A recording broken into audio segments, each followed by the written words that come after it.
बिस्मिल्लाहिर्रहमानिर्रहीम। आज हम डिस्कस करेंगे 3 phase AC supply mean 3 phase generator. ये देखिए जनरेटर जो है दो तरह के हम इस्तेमाल कर रहे हैं आजकल। एक तो अपने घरों में हम इस्तेमाल करते हैं वो होता है सिंगल फेज, लेकिन मून एकेडमी वालों ने जो जनरेटर लगाया हुआ है इधर बाहर या जो दूसरा कैंपस है वो है 3 फेज एसी जनरेटर। तो हम ये देखना चाहते हैं कि सिंगल फेज और 3 फेज जो है जनरेटर इसमें डिफरेंस क्या होता है। तो याद रखें सिंगल फेज जनरेटर जो एसी जनरेटर वो हमने डिस्कस किया था पिछले चैप्टर में, लेकिन यहाँ जो है हम देखना चाहते हैं कि 3 फेज जो जनरेटर है उसके अंदर और ये हमारा सिंगल फेज जो जनरेटर है इसके अंदर डिफरेंस क्या है। तो ये है 3 फेज एसी सप्लाई।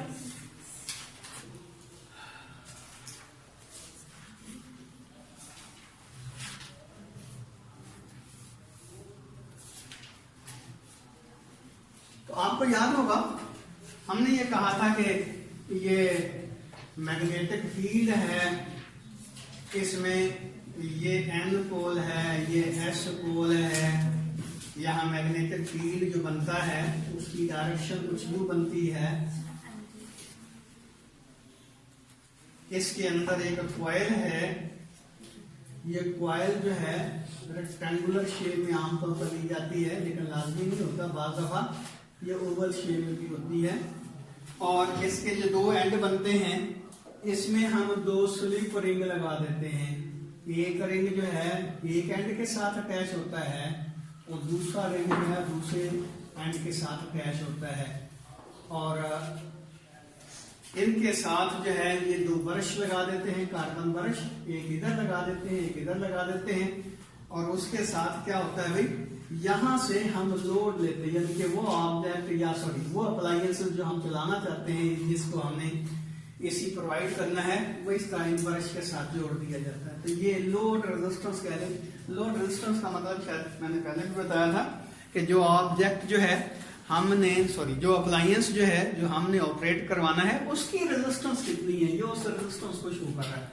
अब जब इसको हम घुमाते हैं तो क्या होता है, इसके अंदर जो टाइम के साथ साथ करंट की वेरिएशन होती है वो कुछ यूं होती है कि आधे साइकिल में इसका पोलैरिटी जो है वो पॉजिटिव होती है और आधे साइकिल में नेगेटिव होती है। ये अब तफसील तो मैं नहीं बताऊंगा, दोबारा अगर वो आर्टिकल चाहें तो देख सकते हैं यूट्यूब के ऊपर भी।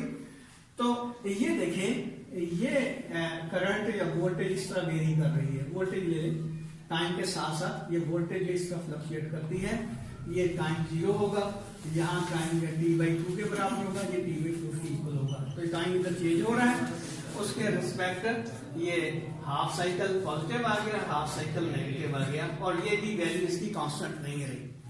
अब हम सिंगल फेज की बजाय 3 फेज जनरेटर बनाना चाहते हैं, यानी कि ऐसा सप्लाई या ऐसा जनरेटर बनाना चाहते हैं जो हमें 3 फेज देता है आउटपुट पे। उसका फायदा है वो बाद में डिस्कस करेंगे। तो उसके लिए हम क्या करते हैं, डेफिनेटली यहां तो हमने एक सिंगल कॉइल इस्तेमाल की थी। सिंगल कॉइल की जगह हम अगर 3 कॉइल हैं इस्तेमाल करते हैं और 3 कॉइल ऐसे लेते हैं कि तीनों का एक दूसरे के साथ जो एंगल बनता है वो 120 डिग्री का बनता है। यानी कि बिल पर चलो एक कॉइल हमने ये ले ली, उसका ये पॉइंट ले लिया, ये कह लें। दूसरी कॉइल जो है वो ये ले ली इस तरह, ये दूसरी कॉइल हो गई। ये A, ये कह लें कि B है, और तीसरी कॉइल जो है वो इस तरह ले लेते हैं। ये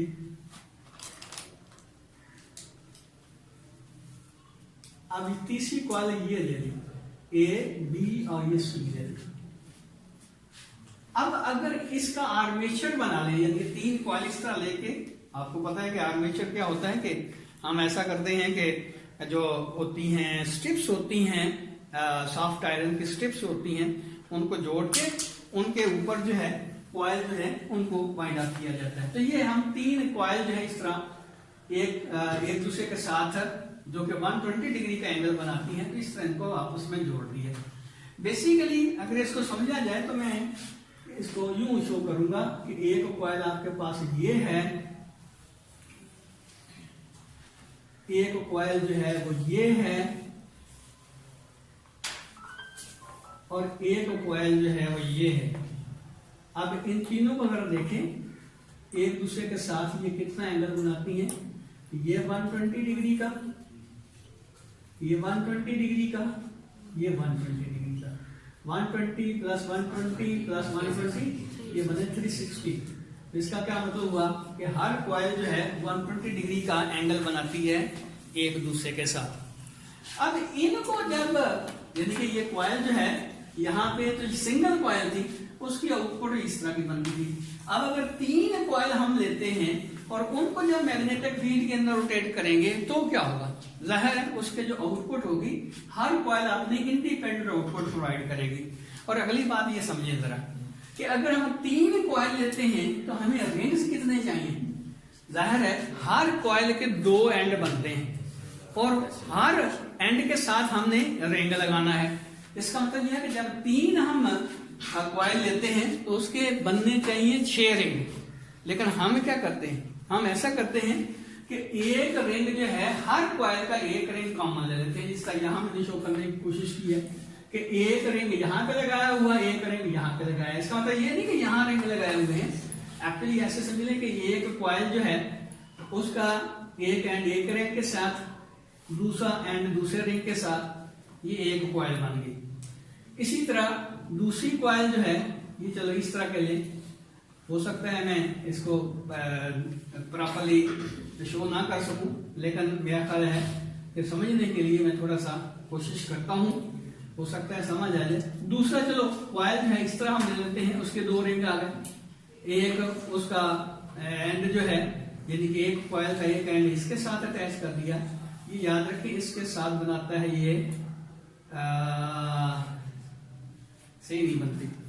तो बहरहाल ऐसे समझ ले कि एक कॉइल जो है वो इस तरह पड़ी हुई थी ऐसे, दूसरी कॉइल जो है इस तरह पड़ी हुई है, तीसरी इस तरह पड़ी हुई है। इन तीनों कॉइल के 2 एंड बनते हैं, तो हर एंड के साथ चूंकि एक रिंग अटैच करना होता है, जिस तरह यहां देखिए हर एंड के साथ एक रिंग अटैच करना होता है, तो 6 रिंग बनते हैं। 3 कॉइल के कितने एंड बने, 6। तो हर एंड के साथ हमने एक रिंग लगा दी है। अगर हर कॉइल एंड के साथ हम एक रिंग लगाते हैं तो ज़ाहिर 6 रिंग रिक्वायर्ड होंगे। लेकिन हम क्या करते हैं, हम ऐसा करते हैं कि ये जो 3 कॉइल का जो एक एक रिंग है, जिसकी एक एक एंड है, वो एक रिंग के साथ अटैच कर देते हैं। सिंबॉलिकली मैं यहां शो कर देता हूं कि एक कॉइल ये थी, इसका एक रिंग के साथ इसका एक एंड जो अटैच कर दिया, इसका भी उसी रिंग के साथ अटैच कर दिया ये एंड, और तीसरी का भी उसी एंड के साथ इसी एक ही रिंग के साथ एंड जो है अटैच कर दिया। यानी कि हमने ऐसे किया है कि 3 कॉइल के जो 6 रिंग बनते थे, उनमें से हमने एक रिंग के साथ तीनों कॉइल का एक एक एंड जो है उसको अटैच कर दिया और उसको कर दिया है ग्राउंड।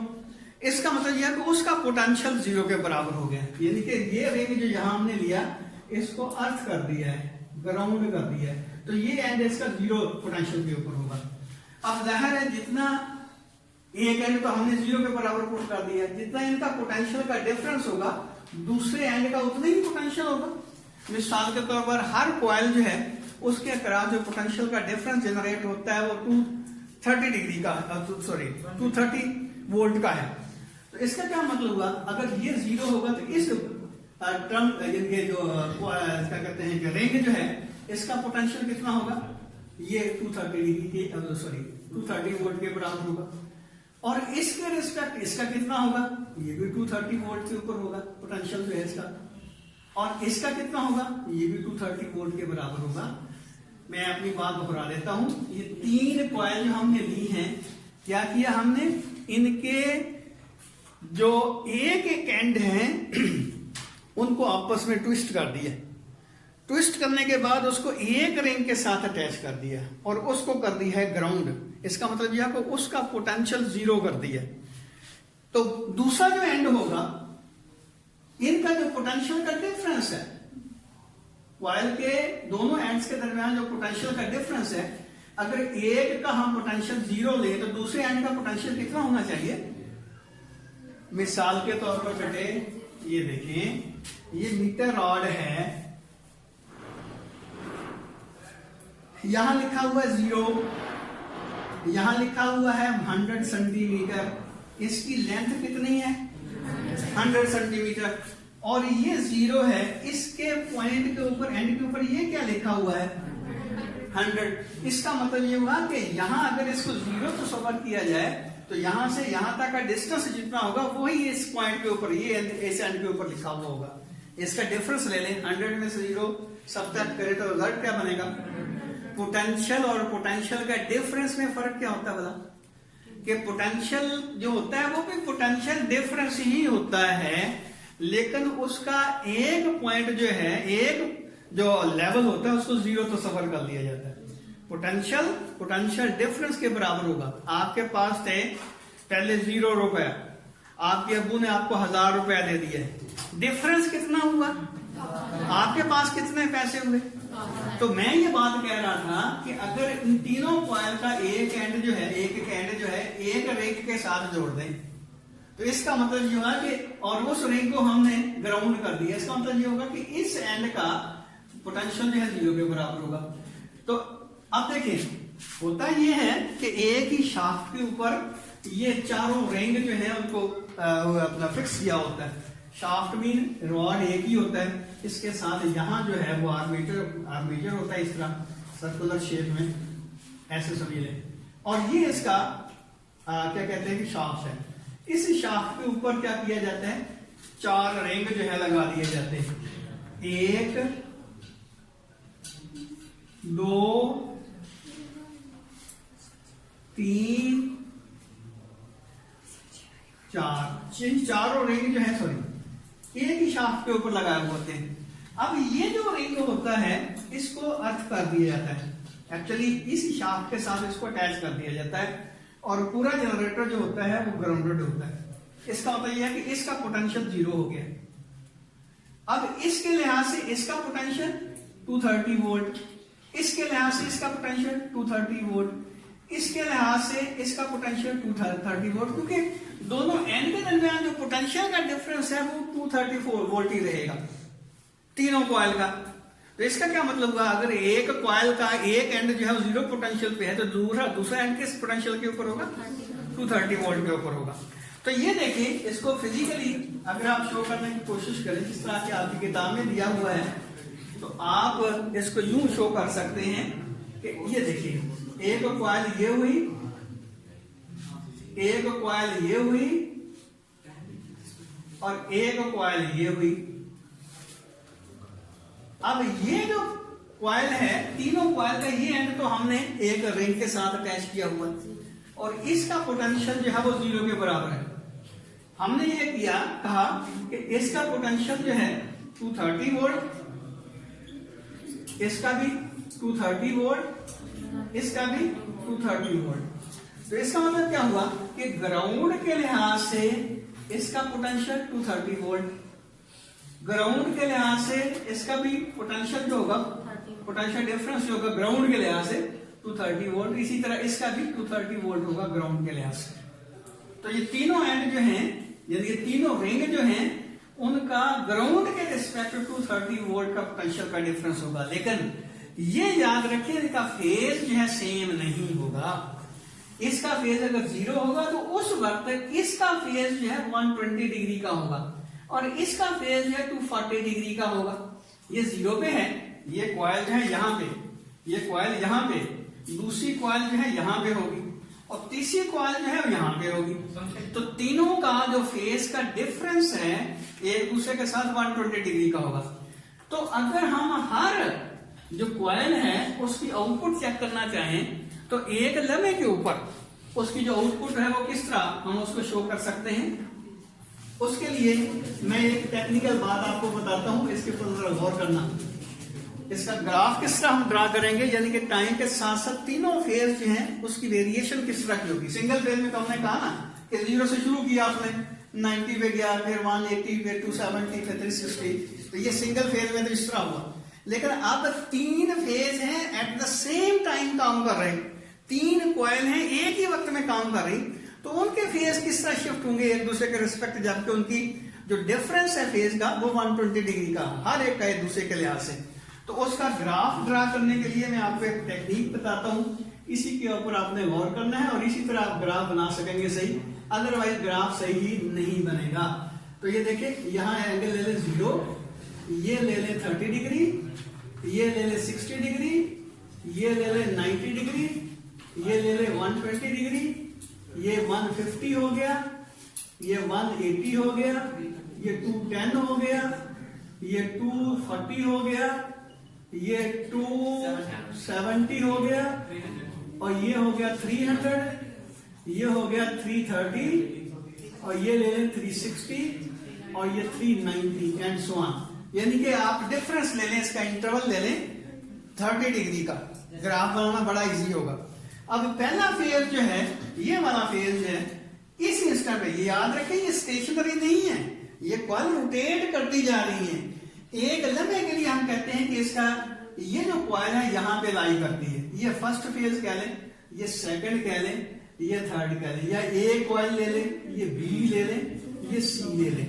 अब तीनों का जो ग्राफ आएगा वो किस तरह का बनेगा, देखिए पहली का तो ग्राफ आसान होगा, कैसे आप ड्रा करेंगे, ये देखिए, ये मिसाल के तौर पर 90 पे ये इसका मैक्सिमम आएगा, ये इस तरह का ग्राफ बनेगा, फिर 120 पे 0 हो जाएगा, फिर 270 पे नेगेटिव मैक्सिमम हो जाएगा, और 360 पे 0 हो जाएगा। तो ये हमारा फेज ए हो गया। अब दूसरा फेज जो है पहले से 120 आगे, इसका क्या मतलब है, वो यहां से शुरू होगा, यानी कि दूसरा फेज जो है वो यहां से शुरू होगा, और यहां देखें, ये देखिए 30, 60, 90, इसका क्या मतलब होगा, 1, 2, 3, यहां पे इसका पीक आएगा, यहां पे इसका पीक आएगा, फिर 1, 2, 3, ये यहां पे इसका फिर 0 हो जाएगा, फिर 1, 2, 3, यहां पे इसकी वैल्यू बनेगी, और इसको पीछे ड्रा करें, 1, 2, 3, यहां पे इसकी वैल्यू बन रही है,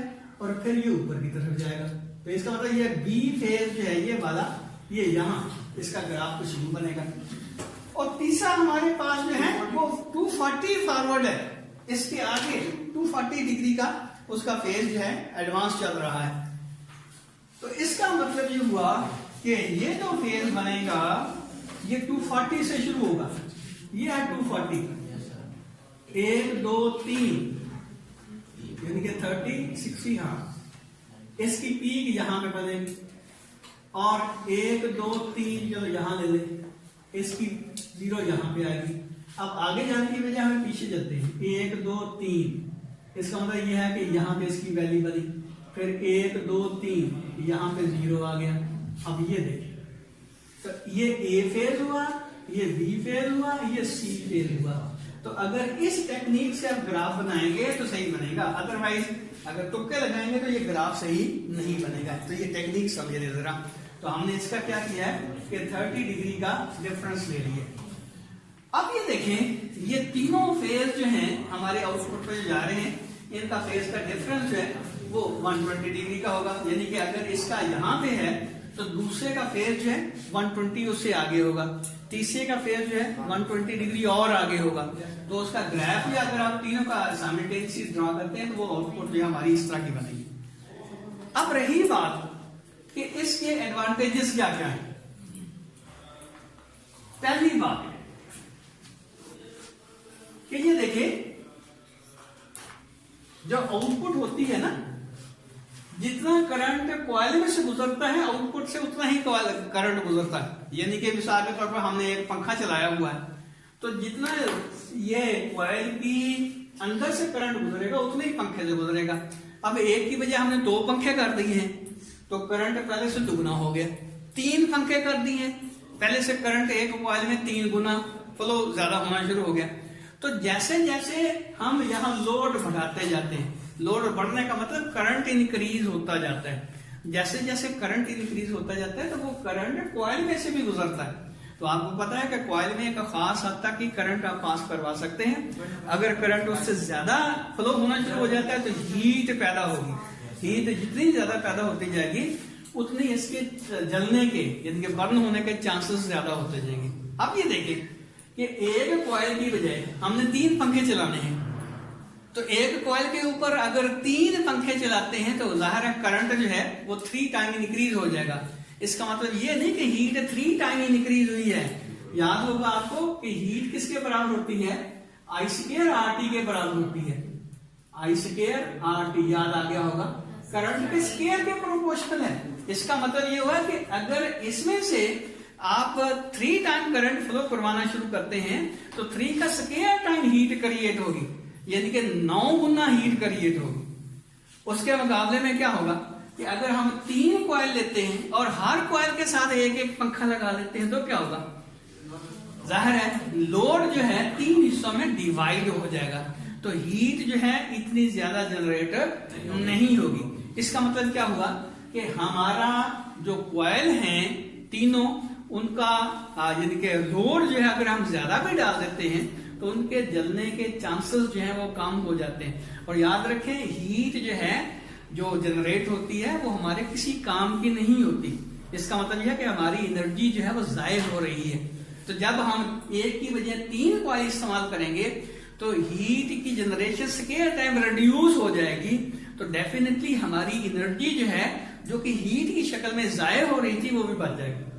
अब दूसरी बात कि हम इस एक ही जनरेटर से 2 तरह का पोटेंशियल डिफरेंस ले सकते हैं। एक तो सिंपल बात है, ये देखें यहां से यहां तक का जो पोटेंशियल का डिफरेंस होगा वो 230 वोल्ट होगा, यानी कि एक कॉइल का ग्राउंड के साथ हम पोटेंशियल का डिफरेंस लेते हैं तो 230 वोल्ट होगा। लेकिन अगर इसका इसके साथ पोटेंशियल डिफरेंस ले, इसका इसके साथ पोटेंशियल का डिफरेंस ले, इसका इसके साथ पोटेंशियल का डिफरेंस ले, तो ये पोटेंशियल बनता है तकरीबन 400 वोल्ट। तो इसका क्या मतलब हुआ, ये देखिए ना हमारी शाफ्ट के ऊपर 4 रिंग थे। एक रिंग जो है वो तो न्यूट्रल था, ये रिंग जो है वो तो 0 शो कर रहा था। अब एक रिंग ये है, ये है, ये है। अब जो हमारी 3 कॉइल हैं उनका एक एक एंड तो इसके साथ जोड़ दिया ना। अब एक एंड, एक कॉइल का ये एंड आ गया ए का, ये बी का आ गया, ये सी का आ गया। अब ए का इसके रिस्पेक्ट का अगर हम पोटेंशियल लेते हैं तो वो 230 वोल्ट होगा, इसका इसके साथ लेते हैं तो 230 वोल्ट होगा, इसका इसके साथ लेते हैं तो भी 230 वोल्ट का होगा। लेकिन अगर इसका और इसका पोटेंशियल का डिफरेंस लेते हैं तो वो 400 वोल्ट आ जाता है।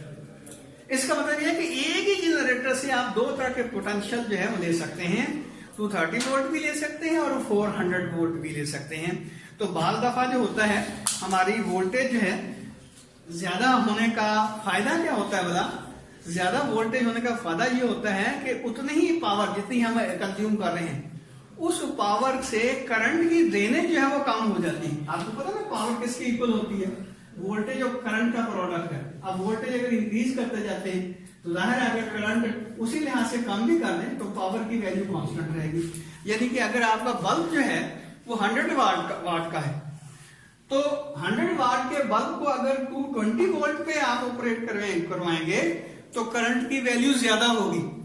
और 100 वाट का बल्ब जो है अगर ज्यादा यानी कि 400 वोल्ट पे आप उसको ऑपरेट करवाएंगे तो करंट की वैल्यू कम होगी। तो करंट की वैल्यू कम होने की वजह से क्या होगा, हमारी इवन जो ये जो लाइनें हैं, ये जो हमने तारे इस्तेमाल की हैं उसमें से करंट की वैल्यू कम हो जाएगी।